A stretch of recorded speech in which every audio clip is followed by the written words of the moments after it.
We have breaking news on how Congress is dealing with the Epstein scandal. Number one, Trump's embattled Commerce Secretary, who was caught lying about visiting Epstein Island, has agreed to testify again. He has spoken to some degree about Epstein. He was also Epstein's former neighbor.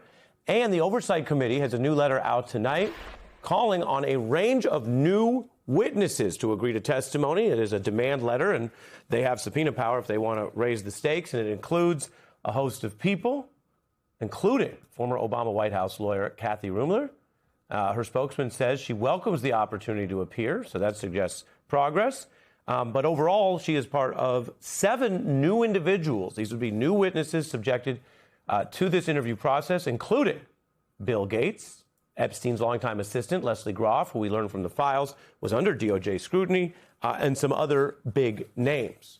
This is a developing story. I'm joined by Congressman Robert Garcia, who's the top Democrat on oversight, part of this whole process. What can you tell me about this letter tonight, and what happens if some of those on here don't agree?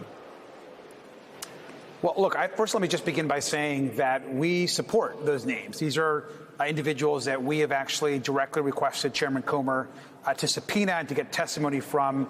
We have been pretty consistent in also forcing votes. We were going to force another vote tomorrow on Howard Lutnick. I'm glad now that Secretary Lutnick is going to come forward without any sort of subpoena and testify willingly.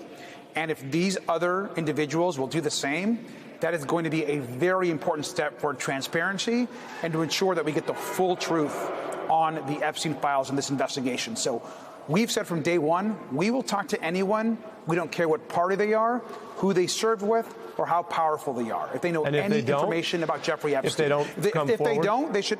Then we should send out a subpoena to every single one of them to come forward and force a testimony. This list includes individuals who we know substantively were in the orbit. Leon Black was someone who had a lot of money going back and forth with Epstein. And Ruemmler ultimately recently was pushed out of Goldman Sachs. The files show a whole range of interactions. Do you also view this as part of the overall progress, or do you view this as weighted in the other direction of partisanship, in that Doug Band is tied to Clinton, Ruemmler is tied to a Democratic administration, although many other Republican administration officials are not on this list? How do you view this list of names? Look, I think obviously there has clearly been some kind of partisan direction from Republicans, and I think you've seen that in the last few weeks. And certainly, I think when the president, who has called this investigation a hoax, but then a week later will say that he wants Republicans to only go after Democrats. I mean, clearly there is a partisan nature. But at the same time, we want an opportunity to talk to anyone that was in Epstein's orbit. And so we don't really care their political party.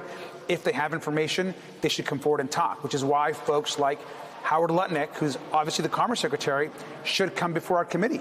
But I also want to remind the chairman and everyone else that the person that appears in the files, certainly more than all the folks you just mentioned, is actually Donald Trump. So if we really want to get to the bottom of what actually happened and why there's this cover-up, the person we should sit and talk with is President Trump. To that point, here's what witness and former Secretary of State Hillary Clinton said.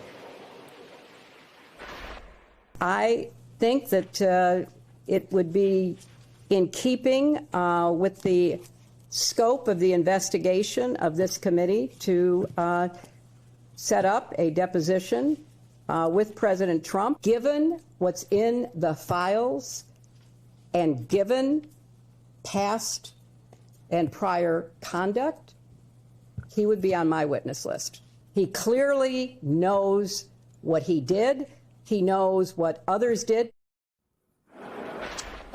Congressman, many people view that as a long shot, but so was a bipartisan vote that you and Ro Khanna and Massey and others ultimately got to force out the files. What would be the path to that, and what are you doing about any misleading redactions or held back documents at this juncture? Well, I think one is, obviously, we've set a new precedent, and we've supported, by the way, we wanted to talk to Bill Clinton. We're glad that he came in. We've set a new precedent to have in certainly former presidents come testify. And so we will again ask President Trump to come and voluntarily meet and sit down with our committee. And if not, there's other actions we can take. And certainly, in the majority, we're going to try to force that action. And if not, then Donald Trump won't be the president forever. And so we are going to ensure that we get to the truth. As it relates to missing documents, we continue to find that the DOJ is removing more and more documents from the files. There's been reporting on that. It's completely outrageous. Remember, they've only produced about 50% of them. And so when people talk about releasing the files, that's not over. The Epstein files have not been released. We've had a partial release. To jump in, let's say people are listening to you, let's say they agree or that sounds right, and here we are now going into another month, March, after this deadline of December. When do you sue? When do you take other measures? So the power of suing, as you know, within the House is decided by the House majority to sue as a Congress. But we are working with outside groups. There are outside groups right now that have already filed certain lawsuits.